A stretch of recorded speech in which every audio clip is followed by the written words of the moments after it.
নববর্ষের শুভেচ্ছা বিনিময় দিলীপ ঘোষের। খড়গপুর শহরের ইন্দা এলাকায় প্রচারে দিলীপ।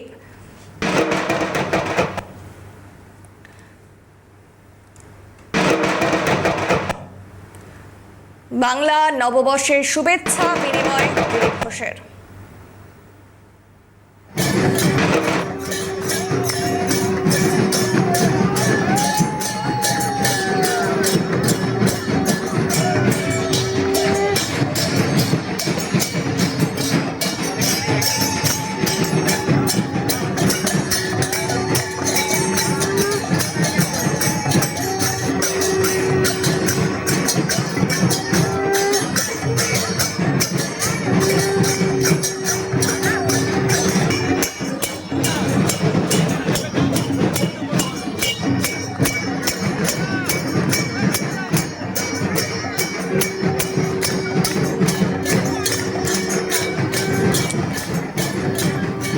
আরো বিস্তারিত জানবো, টেলিফোন লাইনে রয়েছে প্রতিনিধি অভিষেক চক্রবর্তী। অভিষেক, আমরা দেখলাম বিজেপি প্রার্থী দিলীপ ঘোষ তিনি প্রচারে বেরিয়েছেন নববর্ষের দিনে, আর কি ছবি উঠে আসছে এবং কি বার্তা দিচ্ছেন আজকের দিনে তিনি?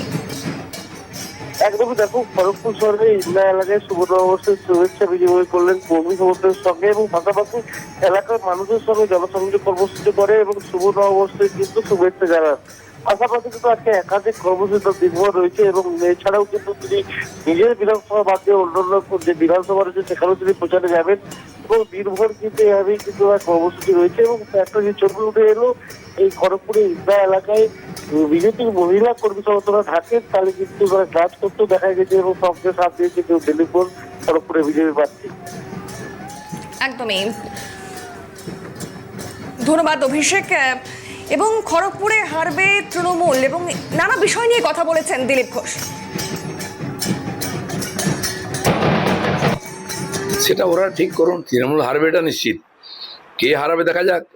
আমরা হারাবো না, আমরা জিতবো। এখানে আগেও জিতেছে দিলীপ ঘোষ, এবারেও জিতবে, এখানকার জনতা জিতাবে।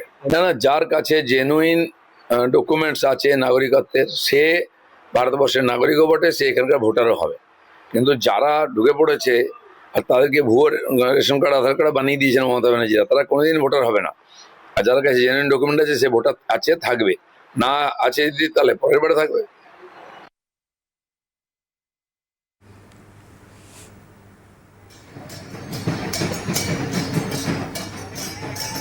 পশ্চিমবঙ্গকে দুর্নীতি মুক্ত করতে পারলেন না, গুন্ডা মুক্ত করতে পারলেন না। মহিলাদের রাস্তায় নামতে বলছেন, তিনি অযোগ্য, তিনি সুরক্ষা দিতে পারেন না। সেন্ট্রাল ফোর্স মহিলাদের সুরক্ষার জন্যই বাংলায় আসছে। মমতা ব্যানার্জির গুন্ডারা মহিলাদের যে অপমান করেছে আর এখনো করছে, তার থেকে সেন্ট্রাল ফোর্স মুক্তি দেবে। আর সরকার পাল্টালে এই পুলিশই এই গুন্ডাদের ভেতরে ঢোকাবে।